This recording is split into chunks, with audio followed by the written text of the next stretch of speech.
xibaaru marax gi ci seen télévision Futur Média bokk na ci li ci gën a fës ndawal réew mi di Seydina Fall ca assemblée nationale ne dañu war a indiwaat peine de mort ci Sénégal loolee nag ngir saafara agression gi sabab faat bakkan yiñ fi nemmeeku ci réew mi rawatina ci Ndakaaru ak banlieue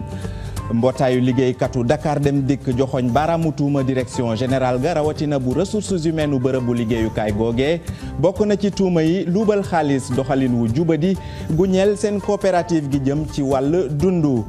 barabu liggéeyukaay yi ci Sénégal ñu seetlu ne bëri na ci liggéeykat yi ñoo xam ne du ñuy faral di teew yenn saa yi loolee nag di indil Sénégal ñàkk gu ñu mën a xayma ci ay milliards suñ ci boole bésu férié yi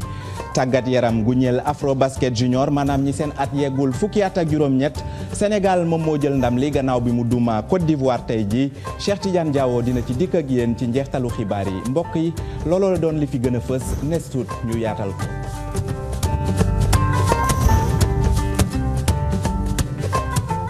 asalaamaaleykum mbokkee xarit yi ñuy seetaan dal leen ak jàmm ci ëttu xibaar yi niñ ko waxee woon démb bamtuwaat ko dañ ciy dellusiwaat agression gi bëri na ci réew mi ñi ci faatu bëri nañ ci loolu nag ndawal réew mi di Seydina Fall nekk ca assemblée nationale ne dafa jot ngir ñu indiwaat peine de mort ci biir réew mi loolee nag ñi nga xam ne ñoom ñooy saytu ak yelleefu doomu aadama ne ànduñu ci benn yoon ndaxte booy xool day mandarga li nga xam ne moom la ñuy wax dellu ginnaaw ci wàllu démocratie ñu teewlu leen kàddu yu ñu dénk Birama Sawnera Chérif Dia moom moo ko tàgg. sambabo yi ñi ngi wéy di faat doomu aadama yi ci Sénégal rawatina ci Ndakaaru muy loo xamante ni indi nag njaaxle ci ñenn ci askan wi ba tax député bi di Seydina Fall moom sàkkuwaat rek ñu daal di indiwaat li naan peine de mort maanaam ku faat nit ñu faat la. yàgg naa koo bëgg parce que daa am lu ko waral soo xoolee léegi situation Sénégal ni mu demee dafa doy waar. li tax mu doy waar mooy rey yi dafa bari te yomb koo xamee ni dafa rey nit rey bu ñaaw rey bu salte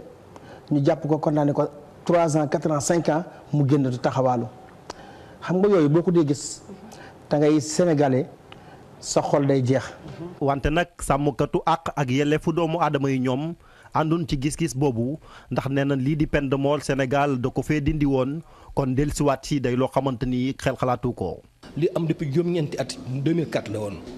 ñu arrêté peine de mort gëmuñu ni ne nit dina tax rek ci benn coup rek ñu delloo si ko ndax député yi wate fanweeri téeméer député na ak juróom fukk gëmuñu ni ne fi ñu toll nii àgg na foo xam ne dañuy àgg ci dalawaat peine de mort xalaat na ni daal loolu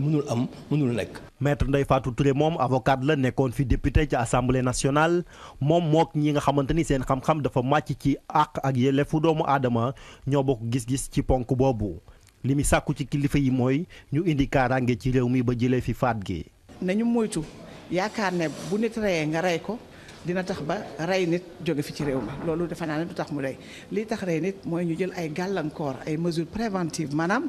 teg fi police ba mu doy ak gendarmerie ba mu doy te jox leen seen gëdd jox leen seen àq ak seen yelleef. coupure yi aussi war nañu fexe ba maire yi lamp yi di tàkk ci mbedd mi. danaa ci def projet de loi waxtaan seet ñi ma ci war a waxtaanal.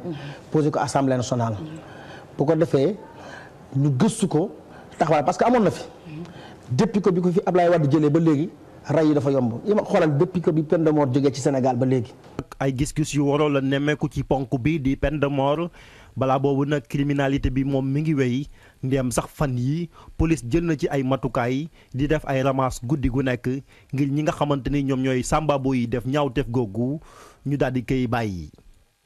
jërëjëf Chérif Dia ci agression googu la ñuy desandi fu ci mel ne Grand Yoff foofee nag askan ba fay yeewoo ca fitna la ñu dëkk ci loolee ñu ne nag nañ leen jëlale poste de police bi nga xam ne moom moo nekk ci seen gox te indil leen fa li nga xam ne moom la ñuy wax commissariat de police bu weesoo loolu itam beneen bébét bu jëm ci ñu saytu seen karange rawatina suufu pont Patte d'Oie bi foofee nag ñoom la ñu jàpp ne agresseurs ya foofee la ñuy làqu Aminata Mbare Sow ak Demba Ndaw.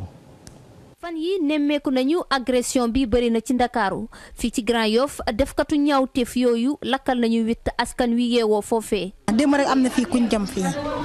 bëri na trop man mii sax damay teel a tëj 10 heures rek ma tëj ñibbi ndax agression yi rawatina Grand Yoff dafa bëri fii ay bandi rek ñoo fi nekk. depuis que marché portable bi nekk au niveau de la Patte d'Oie bi mu fi nekkee ba nëgë ni si la agression yi yokko parce que déggatoo Colobane ba agression yaa ngi koy dégg au niveau du Patte d'Oie lu waay sàcc fu koy indi jaay ko. dañ naan suuf pont mais la majeure partie de l'agression se trouve au niveau de la station Patte d'Oie foofu la sàcc yeeg yëpp nekk di groupe. ñenn nit ci Grand Yoff gis ne baal yi ñuy baal prisonniers yi ci yenn fête nationale yi moo waral agression bi gën a yokku. mënuma comprendre bon un agresseur il fait un acte délictuel par exemple mu rey nit ñu war ko tëj par exemple un minimum de 15 ans wala 20 ans ñu tëj ko 2 ans wala moins de 5 ans mu génnaat forcément. bu delluwaatee ci lu mu nekkoon day récidiver parce que xam nañ dara du ko ci fekk. délinquant ñi xam ne dañ leen di génne ñu di leen xool c'est-à-dire regarder ba xam ñoom exactement lan la ñu def bala ñu leen a may waaye bëgg a may rek pour am benn nit bu lay voter nga génne ay nit ñoo xam ne yow leer na yàlla ne ñii dañuy rey nit jaaduwul. ñu ngi ñaan waa police ñu yokk seen taxawaay foofee ci Grand Yoff. il nous faut à Grand Yoff un commissariat poste de police bi dafa ndaw. ba pare war nañu déployer des éléments ñu vraiment ñun ñi nga xam ne ay mères de famille lañ daal suñu xel yi dalatul. pour suñu sécurité police bu mag lañ fi soxla xam nga moom lañ fi soxla. mooy jeune bu ciy génnee ci yoral secours agresseur boo gis mu leer na ni kii xamul naka su dul noonu balaa ñu koy yóbbu fee 6 mois xam nga ñu daal di koy bàyyi nga am noo jëflanteeg moom sonn nanu dee nanu. bu ñu sukkandikoo ci ñenn ñu dëkkee foofee ci Grand Yoff nee nañu ñàkk xëy ndaw yi boole kaak jikko yi yàqu moo waral agression bi bëre loolu ci dëkk bi ñoom nag ñu ngi ñaan waajur yi ku nekk yar sa doom ba bu subaa nga bañ a def jëf ci ni mel. ñu dellu siwaat ci ñuy saytu àq ak yelleefu doomu aadama wante bile yoon ca mbëbët ga jëm ca faat prisonnier yi nga xam ne dañ leen tëj li des seen giiru dund ca Gambie te ñu toll si 4 ci loolu nag ñoom ne nañ ñu ngi woo communauté internationale bi ngir mu xar ci tànku tubéyam ba Yaya Jammeh du def lu ni mel ñu teewlu seen kàddu Birama Sawnera ak Alioune Diagne ñoom ñoo ko taataan. benn yoon Yaya Jammeh dana àgg ci rey ci benn coup juróom-ñeenti nit. dañ koy wax pour man ndax démb déglu nañu RFI déglu nañu ministère des affaires étrangères bu France ak bu Grande-Bretagne ñuy wax ne ministère de la justice bu Gambie weddi na ko ba mu set donc gëmuñu ko xalaatuñ ko xëy na dañ ko naan wax moom it waxu ku tiitalaate rek la dañ ciy teey bañ ci yàkkamti ba xam ndax loolu ñuy wax dëgg la wala du dëgg bu fekkee dëgg la ñun dañuy continuer suñu xeex bi na amoon ban jàpp Laurent Gbagbo ban jàpp ñoo xam ne ñu ngi Cour pénale internationale muy président vice président bu Congo muy président bu Soudan muy président bu Côte d'Ivoire li ñu defoon ba ñu jàpp leen Cour pénale internationale kon daan ko def pour ñu jàpp Yaya Jammeh parce que loolu mu def mooy crime de guerre wala crime contre l'humanité reyandoo ci benn coup juróom-ñeenti nit loolu xalaat nañ ni mënul nekk. Gambie du réewu liberté loolu ñun xam nañ ko donc war nañu def tout fi mu nekk nii suñu kéemtalaay kàttan pour loolu bañ a am Union africaine war na ci jóg CEDEAO war na ci jóg. àddina bi Nations Unies war na ci jóg Grande-Bretagne sax war na ci jóg ñëpp ci war a taxaw pour loolu bañ a am nañu fexe daal ba du am ndax Gambie amul liberté amul respecté wuñu droit fondamentaux bakkana doomu aadama at sañ-sañu doomu aadama at sa yelleef at àq doomu aadama ci biir réew loolu tumuranke na fa war nañu def tout daal presse bi organisation de défense droits humains pour que ñu bañ a rey waxuma la Sénégalais rek mais benn Gambien sax ci vraiment circonstances yoo xam ne kenn xamu ko. ba tey ci wàllu woowu xam le ne Yaya Jammeh yëkkati na ay kàddu xam le ne lii moom daf ko waxoon rek ngir tiital defkatu ñaawteef yi ba nga xam ne ëllëg ci biir kenn dootul amati sañ-sañu def yenn ñaawteef yu ni mel rawatina rey nit foofee ca Gambie wante Amnesty International moom démb xam la ne li jëm ci faat prisonnier yooyu Gambie faatagum na ci lu toll si juróom-ñeenti doomu aadama. leneen ci wàllu xibaar wante ci gàttal tamit journaliste bi di Alassane Samba Diop nekk si rajo Futur Média moom tey ji woowoon nañ ko dikk mu wuy ji foofu lan moo tax nag ñu woowoon ko foofee ndaxte moom dafa laaj ak tontu nag dafa dox ci digganteem ak Oumar Amara bokk ci njiitu Ansardine di ñenn ci way fippu ya nekk ca bët gànnaaru Mali ñuy xamle rek ne Alassane Samba Diop bàyyiwaat nañ ko mu dellu këram. leneen ci wàllu xibaar Wakhinane Nimzatt benn gox bu nekk ca banlieue ba foofee nag askan ba jafe-jafe yu tar la ñu jànkonteel ndaxte ñetti fan a ngi nii ndox mu ñu naan amuñu ko wu ñu sangoo itam noonu ci loolu nag faw ñu wut ay pexe yi moom mooy dem ci pompe yi ngir wut foofee ndox wante liñ ca seetlu mooy cellin gi dafa sooxee Fat Bintou Konté Mardien. ñetti fan a ngi nii askan wi yeewoo ci banlieue Ndakaaru bi gisuñu pepp ndox mu di loo xam ne ak njàqare la jur ci seen i biir jamono ji sax fu nu mënee wuti ndox rek ña ngi fay daw. ñetti fan yàlla amuñ ndox duñ naan duñ lekk taluñ sax sangu sangu ñetti fan yàlla sangu wuñ ndax ñàkkum ndox danoo root ba sonn 3 jours a ngi nii toq robinet toq suñu robinet yi ndox toq ci fu ne la ñuy gàddu suñu paan yi di wëri ndox ñetti fan a ngi nii heure bu ñu xëyee dañuy rooti ba ngoon taluñoo lekk taluñoo naan loolu tamit neexul. ñenn ci jigéen ñi sax ñoom daanaka guddi gi yëpp duñu nelaw ña ngay xaar robinet yi tijji. duñu nelaw guddi duñu nelaw bëccëg parce que jaboot su toogee këram amul ndox bu nee guddi dinaa tëdd nelaw tamit du ko mën dañuy fanaane xool ba set di surveiller robinet bi ay 4 heures 3 heures du matin doo ñemee tëdd si lal. mu nekk ñàkkum ndox moo xam ni population yi ngir ñu mun ko wàññi ci seen loxo ci pompe yi la ñuy dem pompe yi nga xam ni qualité ndox mi dañ koy laam-laamee. pompe yi ñuy root ñun xam nañ ni amul benn sécurité parce que pompe yi baaxul ñun ñoo ko gën a xam amul benn sécurité parce que pompe yi ndoxu douche yeeg ndoxu lu nekk lay xëcc mais amuñu pexe dañuy mujj obligé jël ndoxu pompe yi di ci def ay eau de javel di ko utiliser te loolu c'est pas normal parce que ñu ngi lekk loo xam ne ay risque la ñuy def. sunu doom yi seen i biir yaa ngi jaare daw biir bu yooyu daw guddeeg bëccëg suba ngoon ndax li ñuy dund dafa metti ñu ngi dund ci mbalit mi ñu ngi dund ci courant bu coupé bi ñu ngi dund ci ndox mu coupé mi sonn nañ nag ku ñu dimbale ñu jël. population yi nag ñi ngi interpellé ñi nga xam ne ñoom ñii waa SDE ak autorité yi ngir ñu saafaral leen problème bi nga xam ne yàgg na loolu ci banlieue bi mu di coupure ndox yi. ni ñu ko junjee ci boppu xibaar yi mbootaayu liggéeykat yu nekk ca Dakar Dem Dikk ñoom nag ñu ngay joxoñ baaraamu tuuma direction générale gi rawatina bu ressources humaines nga bokk na ci tuuma yi luubal xaalis doxalin gu jubadi gu ñeel seen coopérative gi jëm ci wàllu dund ak tamit IPM gi ci loolu nag nee nañ dafa jot ngir ñu dakkal lu ni mel loolu nag moo waral ñoom ñu ne fii ak semaine bi di ñëw bëgg nañ ñu amal élection représentativité gu jëm ci IPM googu nee nañ nag loolee buñ ko deful amaana sagar dina xeeñ ca biir këru liggéeyukaay ga dañ ciy déglu Mamadou Goudiaby moom mooy secrétaire généralu mbootaay googee ci micro Fat Bintou Konté. bi njuuj jaaj dafa am parce que tout simplement dañu ne pour gérer IPM bénévolat la maanaam def ko pour rien def ko ngir yàlla ngir askan wi mais dañ faa dugg xamul ban pexe la ñuy lekkee xaalis ñu créer ay prime maanaam ndàmpaay ñu ne ndàmpaay gestion ndàmpaay bilan ndàmpaay exceptionnel boobu kenn xamul nan lan la exceptionnel da nga xam luy loolu prime yooyu yëpp boo ko dajalee at bu ne dañuy lekk ñeenti millions bu mujj bi 2010 ils ont programmé 8 millions li ñu war a lekk total bi ñu juddoo Dakar Dem Dikk juddoo ba léegi 20 millions nee na mër pétition la ñu def maanaam kenn ku nekk wax ne ndax bëgg ngaa dem élection wala bëggoo dem majorité écrasante ne dañu bëgg a dem mieux protocole d'accord diggante ministre bi ak ñun ak 17 délégués sur 22 dañu signé un protocole d'accord ne dañuy dem élection mais élection délégué du personnel ak volonté travailleurs yi bu taxawee amul benn loi bu mu war a taxaw parce que ñoom moom seen yëf. damaa bëgg a nguur gi bàyyi xel bu baax ci directeur des ressources humaines parce que explosion bu amee fii moom la bu l'élection amul dépôt bi dina toj alxamis lu leer laa wax. directeur général li ma koy wax mooy na dëpp ak recommandation de l'audit bi état bi def lépp lu ñu ko wax à sàcc yi am fii na ko lokkorti li ci des état baa ngi ciy def liggéeyam beneen bi mooy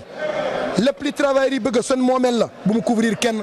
audit bi mu wax ne mu ngi koy def économie na gaaw indi résultat parce que bu indiw résultat dañuy yóbbu dikk lañ koy yóbbu. mu nekkoon Mamadou Goudiaby laaj ak tontu dox si diggante mag Nafissatou Silla ak Attanar Ba beneen mbootaay ñu taxawal ko ci réew mi muy Union nationale des provendiers maanaam ñëpp ñi nga xam ne dañuy yëngu ci wàllu aviculture maanaam jaayum nen gi wala sax yarum ginaar gi loolee nag li tax ñu taxawal ko ñoom ne nañ dañoo bëgg fii ak atum 2020 ñu créer lu war a toll si 200 000 emploi naka noonu itam ñu suqali bu baax secteur gi dañ ciy déglu Claude Demba Diop moom mooy directeur général adjoint bu MNA Sanders ci micro Ousseynou Thiam ak Ababacar Camara. bi nga xam ni yàlla dogal na mu am benn grippe aviaire ci Sénégal 2005 état sénégalais comme nguur yu bari ci dëkk ci àddina bi dañu jàppoon ni waratuñu nangu nit ñi di indi fii loo xam ni sellul bu njëkk benn ba ñaari structure ñoo daan tojal nen fii ci Sénégal donc lañ daan am ci nen boo xam ni fii la toje lu néew a néew la lu ci ëpp mi ngi daan jóge bitim réew bi lii amee ñu jóge ci ñaar yooyu dem ci fukk ñu jóge ci loolu ñu gis ni ñi nga xam ne ñoo daan def aliment de bétail pour dundal li nga xam ni moom la ñuy tojal fii dañoo jóge ci 2 dem ci juróom-ñett ñooñu tey boo xaymaa ñëpp ñu yëngu ci filière bi tey am na ñu ko xayma naan 20 000 lañu ñenn ñi ne 30 000 emplois la généré loolu mooy wane ni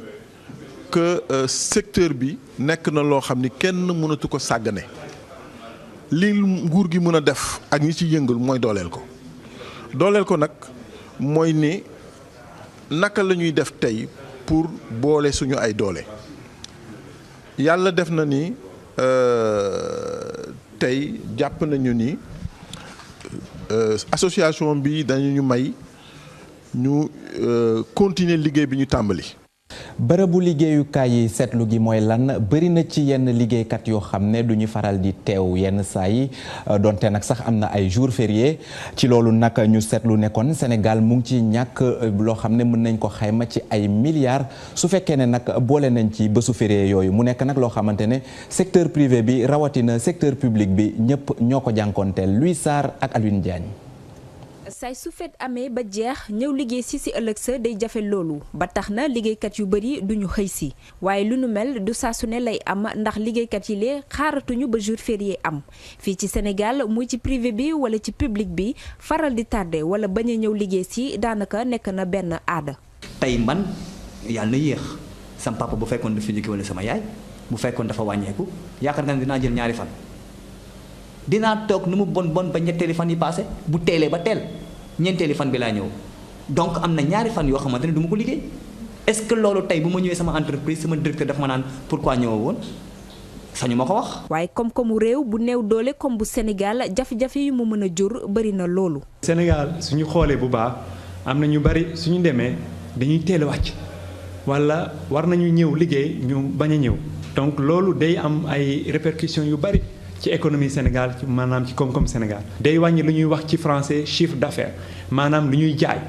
te ci entreprise yi xam nañu chiffre d'affaires moo tax ñuy am ay valeur pour ay société industrielle wala yuy yëngu ci lépp luy jëm ci wàllu ñam lu ñuy produire du bëreeti te lu ñuy perte ci xaalis dina takk loolu mu mel ni liggéeykat yi daañu umpule gàllankoor yi. liggéeykat bu baax war naa toujours di respecter liggéeyam quoi di xëy heure. di wàcc heure dans toute chose il y a des brebis galeuses quoi loolu mooy problème bi. absenté di dem ci yoo xam ni amul fulla amul fayda loolu baaxul ci réew baaxul ci place su liggéeyukaay. liggéeykat yi dañuy jafandu ci yeneen matukaay ngir justifier seeni absence bu ci gën a fës mooy certificat médicaux yi ñuy joxe. Sénégal dafa bëri tappale te fii ñëpp ay mbokk lañ man bu ma ñëwee gis la ne la defal ma certificat médical moom daanaka jarul sax may déplacé wu dama lay woo rek. ne la defal ma ko bon léegi da nga may defal certificat médical repos 2 fan nga joxal ma ko sa chauffeur mu ñëw andil ma ko loolu moom yàgg na fi. leneen lu tax ba absence yi di gën a yokk mooy càgganteeg njaatige yi. man li ci ëpp mooy ak téléphone yi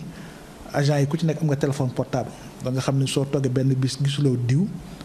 nga laaj ko wala moom mu laaj mu yëgal la xëy na relation de proximité bi am mooy tax donc loolu woyof. seetkat yi lee ne muy privé bi di public bi entreprise yi dañoo war a jël beneen matuwaay bu ñuy woowee pointage maanaam heure boo liggéey ñu fay la ko bu loolu weesoo ñu tekk ay neexal yu ñuy jox liggéeykat yi weer bu ne.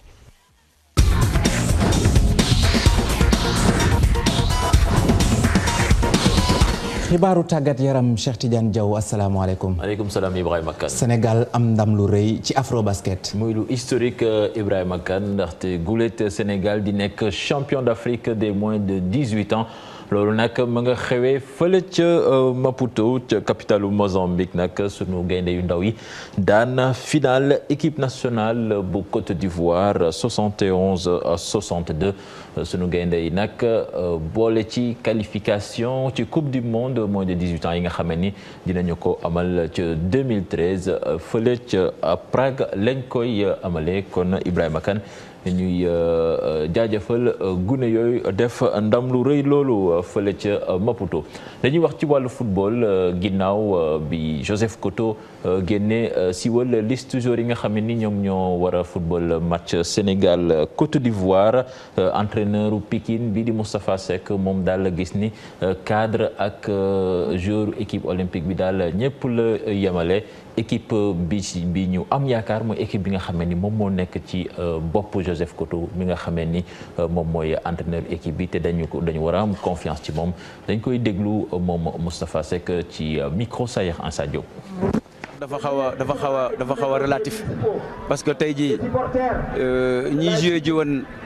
ci Jeux olympiques yi ay internationaux sénégalais lañu ñi fi nekkoon aussi di joué woon Bata c'est des internationaux quel que soit aussi équipe bi affronté Côte d'Ivoire c'est des joueurs sénégalais des internationaux sénégalais maintenant équipe bi nga xam ne nag yaakaar naa ni mooy affronté Côte d'Ivoire mooy équipe bi nga xam ne moo nekk ci bopp Joseph Koto mu xalaat nit ñi bis ba ñoo war a mën a jouer Côte d'Ivoire jox ñu résultat bu baax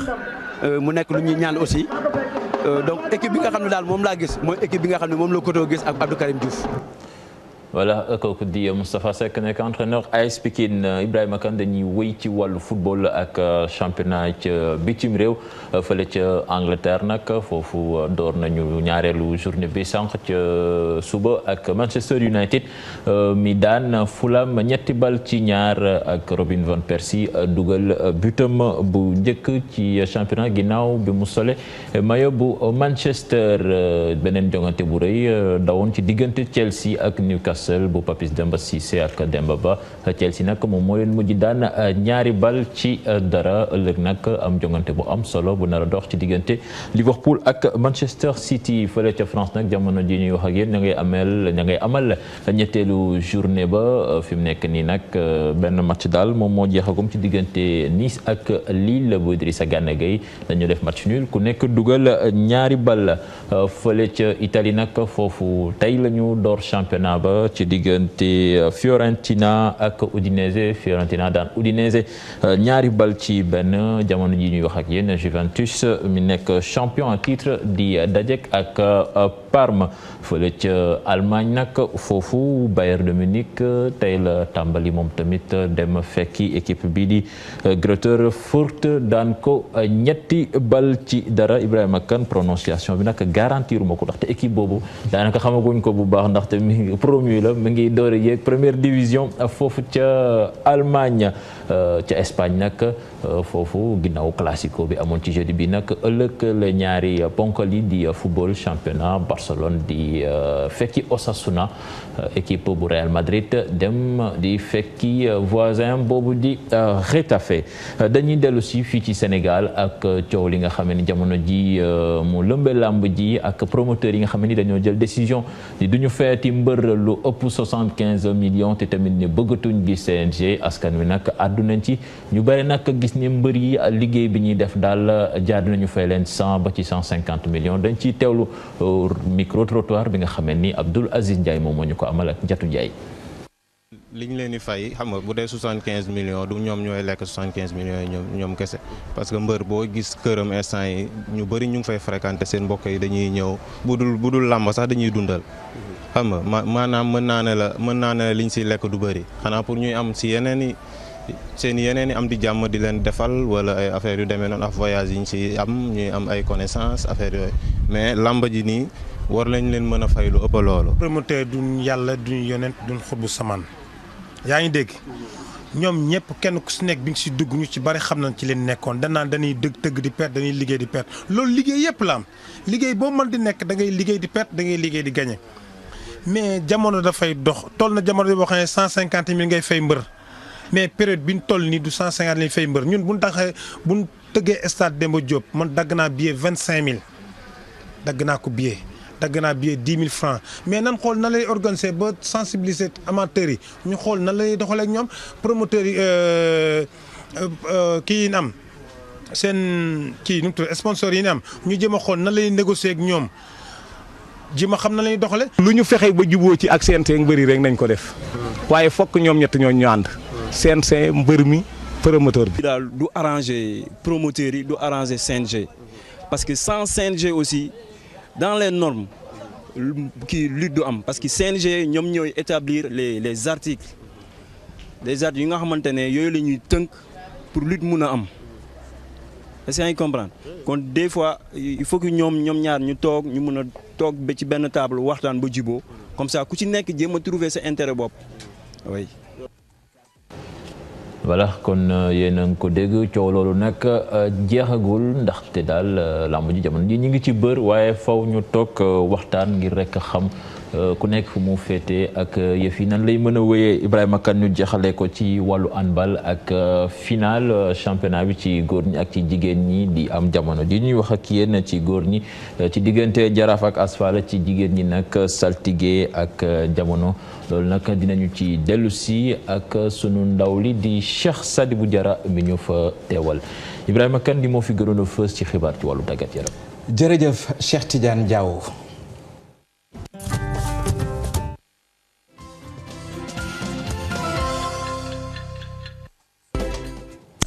ñu dellu si waat ak yéen ci xibaar yi ci ponk bi jëm ci sénégalais lambda maanaam samedi bu jot ñu xamale leen ak kenn ci doomu Sénégal tey ji nag Rokhaya Daba Ndaw la ñuy addu Rokhaya Daba Ndaw moom dañ ko tabb chef de quartier ca Jëppal loolee nag war a toll ci ay semaine mu nekk nag loo xam ne musu koo doon ci àddunam wante moom ndaw si fas yéene naa topp ci tànku waajuram bu góor ndaxte baayam nekkoon na foofu chef de quartier lu ëpp 20 fukki at ci loolu nag nee na dina def kéemtalaayu kàttanam ba nga xam ne lépp lu ñuy xaar ci moom dinañu ko gis Nafissatou Silla ak Atanar Ba. Ndaw mooy chef de quartier bu Jëppal 2 mu doon fonction boo xamante ne nag ay góor rek lañ ko xamee woon waaye moom nag fas naa yéene def kéem kàttanam ba lépp jaar ci yoon. man dama nekk une femme de développement parce que dama nekk ci ONG yi nekk ci association yi nekk ci réseau yi donc ma dugg ci parité bi. ndax parité bi moo ma gën a poussé pour que ma nekk chef de quartier. gaa ku bees la ci fonction bi wante nag am na expérience li waral loolu nag mooy papam bi nekkoon chef de quartier ci Jëppal 2 lu ëpp ci 20 fukki at moom nag mu fas yéene rek topp ci ay tànkam. sama papa daf fi nekk fi notable nekk fi chef de quartier ànd ak ñëpp jàmm pendant plus de 20 ans ànd ak ñëpp jàmm.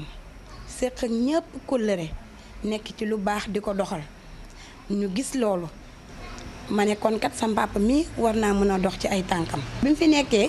man daanaa ko représenté ci ay réunion chef de quartier daanaa ko représenté ci réunion maire yi daanaa ko représenté ci réunion yi nga xamante ni chef de quartier war na fa taxawal tànk bi mu fi nekkee ba léegi ba ni mu fi jógee man maa daan defar certificat de domicile yi convocation yi man maa ko daan lijjanti. ak yeneen yoo xamante ni chef de quartier da koy kii. Daba comme ni ko jegeñaale mi di woowee xam na li koy xaar bu baax ci li muy def moo tax mu ñuy wax nan la nar a suqalee lii di quartier wam. jigéen ñi mën nañ leen jàppale ci ay financement bu fekkee yàlla jàppale na ma ci ma am roq boobu mën nañ leen jàppale ci ay financement ASC yi war nañ leen mën a jàppale. dama bëgg tam commissaire Jëppal bi mu jàppale ma ci vigilance bi ndax dañu nekk ci. gox boo xamante ni dafa doy waar jàppale ma ci yàmbaa ji jàppale ma ci drogue bi jàppale ma ci violence bi fi nekk. lamp yi égout yi ak